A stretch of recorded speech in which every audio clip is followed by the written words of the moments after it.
Hi friends, welcome to தியா சமையல். இன்னைக்கு என்ன சமைக்க போறேன்னா, உடம்புக்கு ஆரோக்கியத்தை தரக்கூடிய வாழைப்பூவை வச்சு நல்லா மொறு மொறுன்னு ஒரு வடை தான் செய்ய போகிறோம்.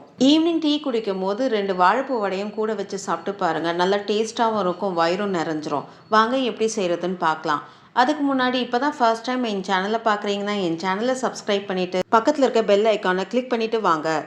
வடை செய்ய பருப்பு முதல்ல ஊற வச்சுப்போம். 1/4 கிலோ கடலைப்பருப்பு எடுத்திருக்கேன். 1க்கு 2 வாட்டி நல்லா கழுவி எடுத்து பருப்பு முழுகிற அளவுக்கு தண்ணி ஊற்றி ஊற வச்சுக்கோங்க. பருப்பு ஊற நம்மளுக்கு ஒரு 1 ஹவர் தான் டைம் எடுக்கும். இந்த பருப்பு ஊறுறதுக்குள்ளே நம்ம வாழைப்பூவை வந்து க்ளீன் பண்ணி எடுத்துடலாம். ஏன்னா வாழைப்பூ க்ளீன் பண்ண கொஞ்சம் நேரம் எடுக்கும். அதனால பருப்பை ஊற வச்சுட்டு நீங்கள் வாழைப்பூவை க்ளீன் பண்ணிக்கோங்க. 1/4 கிலோ கடலைப்பருப்புக்கு ஒரு சின்ன பூவாக எடுத்துக்கோங்க. அதாவது க்ளீன் பண்ணி கட் பண்ண பிறகு 1 கப்பு பருப்புக்கு 1 கப்பு வாழைப்பூ வந்து இருக்கணும். அந்த அளவுக்கு எடுத்துக்கோங்க. பூவை பிரிச்சிங்கன்னா உள்ள நிறைய நரம்பு இருக்கும். அதில் ஒரு நரம்பில் மட்டும் மொட்டு மாதிரி இருக்கும். அதையும் ஒரு கண்ணாடி மாதிரி ஒரு இதழ் இருக்கும். இந்த ரெண்டுத்தையும் நீங்கள் பூவிலேருந்து ரிமூவ் பண்ணிடுங்க. ஏன்னா இது வேகவும் வேகாது, இது ஜீரணமும் ஆகாது. நீங்கள் எவ்வளோ தான் வேக வச்சாலும் இது வேகாது. அதனால இது ரெண்டுத்தையும் ரிமூவ் பண்ணிடுங்க. வடை செய்கிறது ரொம்ப ஈஸி. ஆனால் வாழைப்பூ க்ளீன் பண்ணுறது தான் கொஞ்சம் கஷ்டமான விஷயம். அதனால தான் இந்த வாழைப்பூவை வந்து அடிக்கடி வீட்டில் செய்ய மாட்டாங்க. ஏன்னா இது க்ளீன் பண்ண ரொம்ப கஷ்டன்றனால. ஆனால் மாசத்துல 2-3 வாட்டியாவது இது கண்டிப்பாக செஞ்சு சாப்பிடணும். ஏன்னா உடம்புக்கு அவ்வளவும் நல்லது இது. எல்லா பூவும் நல்லா சுத்தம் பண்ணி எடுத்தாச்சு. இப்போ தண்ணியில் போட்டு ஒரு அலசிட்டு புடிசா நறுக்கி எடுத்துக்கோங்க.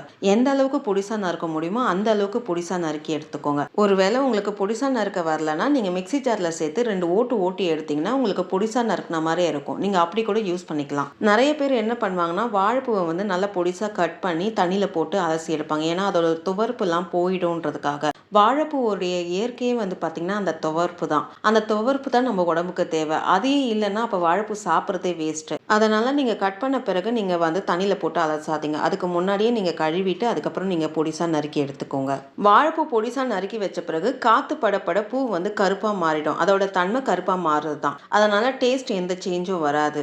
பூ எல்லாத்தையும் நல்லா பொடிசா நறுக்கி எடுத்தாச்சு. இது ஒரு பிளேட்டுக்கு மாற்றி எடுத்து வச்சுக்கோங்க. கடலைப்பருப்பு நல்லா ஊறி வந்திருக்கு. இப்போ நம்ம அரைச்சி எடுத்துடலாம்.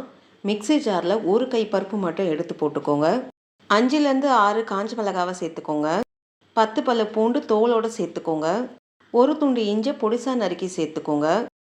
1 ஸ்பூன் சோம்பு சேர்த்துக்கோங்க. இப்போ இதை நல்லா கொரன்னு அரைச்சி ஒரு பாத்திரத்துக்கு மாற்றிக்கோங்க.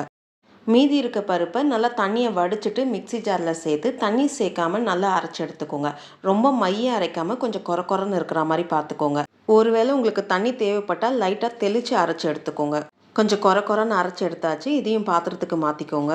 கொஞ்சம் கூட தண்ணி சேர்க்காம நான் அரைச்சி எடுத்திருக்கேன். நம்ம வெங்காயம் வாழைப்பூலாம் சேர்க்க போகிறோம். அதுலேருந்து நம்மளுக்கு தண்ணி விடும். அப்போ ரொம்ப தண்ணி ஆகிடும். அதனால் எந்த அளவுக்கு தண்ணி சேர்க்காம அரைக்க முடியுமோ அந்த அளவுக்கு நீங்கள் அரைச்சி எடுத்துக்கோங்க. இந்த மாவோட நம்ம நறுக்கி வச்சிருக்க வாழைப்பூவை சேர்த்துக்கோங்க. பாருங்கள், காற்று படப்பட வாழைப்பூ வந்து எந்த அளவுக்கு கருப்பாகி வந்திருக்கு பாருங்கள். ஒரு மீடியம் சைஸ் வெங்காயத்தை பொடிசா நறுக்கி சேர்த்துக்கோங்க. 2 பச்சை மிளகாவை பொடிசா நறுக்கி சேர்த்துக்கோங்க. கொஞ்சம் கருவேப்பிலை பொடிசா நறுக்கி சேர்த்துக்கோங்க. கொஞ்சம் கொத்தமல்லி பொடிசா நறுக்கி சேர்த்துக்கோங்க. வடைக்கு தேவையான உப்பை சேர்த்துக்கோங்க. எல்லாம் சேர்த்து ஒன்று சேர நல்லா பெசரி விட்டுக்கோங்க. எல்லாம் ஒன்று சேர நல்லா பெசரி விட்டாச்சு. மாவை நம்ம கையில் பிடிச்சி விட்டால் நல்லா நிற்கணும். எந்த ஷேப்பில் பிடிச்சி விட்றோமோ அந்த ஷேப்புக்கு அப்படியே நிற்கணும். இதுதான் மாவோடைய பதம். இப்போ நம்ம வடை போட ஆரம்பிச்சிடலாம். கடாயில் தேவையான அளவு எண்ணெய் சேர்த்துக்கோங்க. அதாவது வடையை தட்டி போட்டால் அந்த வடை வந்து முழுகணும். அந்த அளவுக்கு எண்ணெயை சேர்த்துக்கணும்.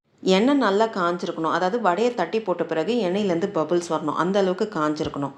கொஞ்சமாக வடை மாவை எடுத்து கையில் நல்லா உருட்டி உள்ளங்கையில் வச்சு அது தலை மேலே ஒரு தட்டு தட்டி நீங்கள் எண்ணெயில் போட்டுக்கோங்க. மசால் வடை தட்டி போடுறது ரொம்ப ஈஸி. உளுந்து வடை மாதிரி நம்மளுக்கு கையில் ஒட்டாது. வடை மாவு கொஞ்சம் எடுத்து ஒரு உருட்டி உள்ளங்கையில் வச்சு ஒரு தட்டு தட்டி நீங்கள் எண்ணெயில் போட்டுக்கலாம். ரொம்ப ஈஸியாக நீங்கள் வடை தட்டி போட்டுடலாம். கடாயில் எத்தனை வடை போட பத்துதோ அதுக்கேற்ற மாதிரி நீங்கள் வடையை தட்டி போட்டுக்கோங்க. வடை நீங்கள் தட்டி போட ஆரம்பிக்கும் போது அடுப்பு லோ ஃப்ளேமுக்கு மாற்றிக்கோங்க. தட்டி போட்ட பிறகு நீங்கள் மீடியம் ஃப்ளேமுக்கு மாற்றி 2லேருந்து 3 நிமிஷம் வடையை அப்படியே வேக விடுங்க. அப்போ தான் உள்ளே நல்லா வெந்து வரும். அதுக்கப்புறம் அடுப்பை ஹை ஃப்ளேமுக்கு மாற்றி வடையை கொஞ்சம் விட்டு திருப்பி போட்டுகிட்டே இருங்க. மேலே நல்லா கலர் சேஞ்ச் ஆகி நல்லா மொறுன்னு ஃப்ரை ஆகி வந்துடும். வடை பாருங்கள், நல்லா செவந்து மேலே நல்லா மொறுன்னு வந்திருக்கு. இந்த அளவுக்கு நீங்கள் வடையை பொரிச்சு எடுத்துக்கணும். வடையில் இருக்க எண்ணெயை நல்லா வடிச்சிட்டு ஸ்ட்ரெயினரில் எடுத்து போட்டுக்கோங்க. இதே மாதிரி மீதம் இருக்க மாவை நீங்கள் பேட்சாக வடையை தட்டி போட்டு நல்லா மொறுன்னு ஃப்ரை பண்ணி எடுத்துக்கோங்க. நல்ல டேஸ்ட்டாக மொறுன்னு வாழைப்பூ வடை ரெடி ஆயிடுச்சு. இந்த வீடியோ உங்களுக்கு பிடிச்சிருக்கும்னு நினைக்கிறேன். அப்படியே ஒரு லைக்கை தட்டுங்க. மறக்காமல் என் சேனலை சப்ஸ்கிரைப் பண்ணிட்டு பக்கத்தில் இருக்க பெல் ஐக்கானை கிளிக் பண்ணுங்க. வரும் நாட்கள் இனிதே அமைய நல்வாழ்த்துக்கள். நன்றி, வணக்கம்.